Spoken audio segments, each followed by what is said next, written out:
The final whistle of the 2025 college football season had already blown weeks earlier for Notre Dame, yet when the Associated Press released its final top 25 poll, the Fighting Irish found themselves exactly where they have so often lived in the modern era, firmly among the nation's elite, just outside the circle of those still celebrating under confetti. Notre Dame finished number 10 in the final AP poll, another top 10 placement that speaks both to the consistency of Marcus Freeman's program and to the lingering frustration of what might have been. It was a familiar mixture of pride and unease, accomplishment and unanswered questions, all wrapped into a single number next to the most tradition-heavy name in college football. A 10-2 record tells one version of the story, but the way Notre Dame arrived there tells another. After stumbling early, the Irish steadied themselves and never wavered again, ripping off 10 consecutive victories to close the season. Their final game came on November 29th at Stanford, a long pause before the sport's postseason machinery began to turn. When the college football playoff bracket was unveiled and Notre Dame emerged as the first team left out, the program made a statement of its own, declining an invitation to the Pop-Tarts Bowl and choosing instead to close the book on the season entirely. It was a controversial decision, but one rooted in a belief that the Irish belonged on a bigger stage.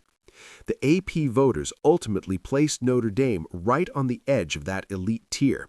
Indiana, a perfect 16-0, stood atop the poll as the sport's first ever unbeaten national champion of the expanded playoff era, followed by Miami, Ole Miss, Oregon, Ohio State, Georgia, Texas Tech, Texas A&M, Alabama, and then Notre Dame. The Irish finished ahead of 15 other ranked teams, including several that played deep into the postseason, a fact that continues to fuel debate about how the 2025 season will be remembered in South Bend and beyond.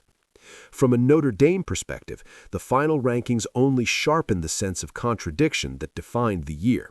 The Irish finished higher in the AP poll than three teams that made the college football playoff: Oklahoma, Tulane, and James Madison. They also landed directly behind an Alabama team that endured a rocky season by its own lofty standards. The Crimson Tide lost 4 games, were soundly beaten in the SEC championship game by Georgia, and then overwhelmed in the Rose Bowl by Indiana in a quarterfinal matchup that raised eyebrows across the sport. For many observers, Alabama's inclusion in the playoff and Notre Dame's exclusion remained difficult to reconcile, even after the final poll settled the numerical debate. Indiana's position at the top of the rankings adds another layer of intrigue to Notre Dame's placement. The Hoosiers completed a flawless 16-0 run, punctuated by a 27-21 victory over Miami in the national championship game. Along the way, Indiana won 6 games against opponents ranked at kickoff, a mark that underscored the legitimacy of its historic season. Yet Notre Dame fans cannot help but remember that Indiana's last loss came a year earlier at the hands of a Notre Dame team that also won 6 games against ranked opponents and defeated the Hoosiers 27-17 in the first round of the previous college football playoff. Time moved on, rosters changed, and circumstances shifted, but the connective tissue between those seasons remains impossible to ignore. When the resumes are examined closely, Notre Dame's 2025 profile is both impressive and incomplete. The Irish defeated only one team that finished in the final AP poll, a USC squad that landed at number 20. They lost to 2 ranked teams, Miami at number 2 and Texas A&M at number 8, both defeats that ultimately weighed heavily in the playoff selection process. Those results underscored the thin margins that define modern college football, where a handful of plays or a single early season loss can reverberate months later when committees and voters begin sorting teams into tiers. The final poll also fits into a broader pattern under Freeman's leadership. In 4 seasons at the helm, Notre Dame's postseason AP ranking has landed lower than its preseason ranking 3 times. The Irish opened 2022 at number 5 and finished number 18. In 2023, they slipped slightly from number 13 to number 14. The 2024 season bucked the trend dramatically, with Notre Dame soaring from number 7 to number 2 after a run to the national championship game.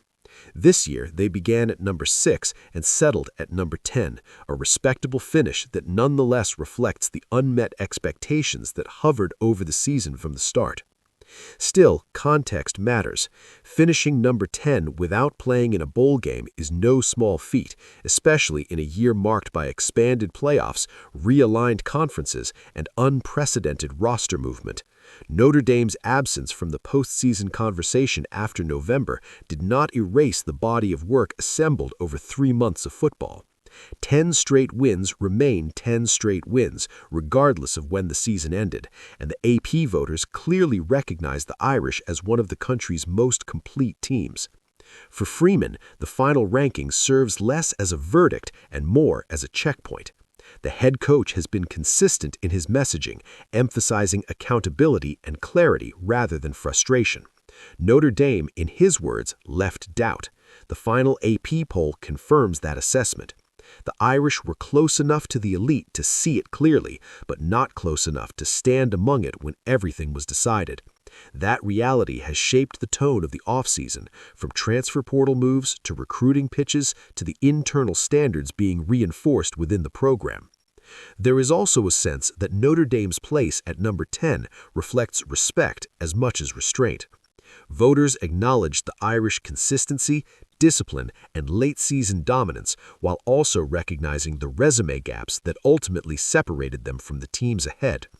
In a sport increasingly defined by perception as much as performance, that balance is difficult to strike, yet Notre Dame continues to occupy that narrow space where expectations are enormous and tolerance for imperfection is minimal.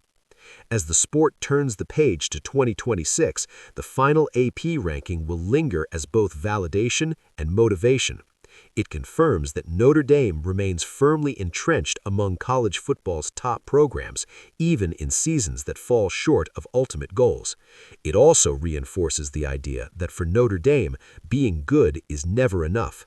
The standard is championships, playoff appearances, and moments that leave no room for debate.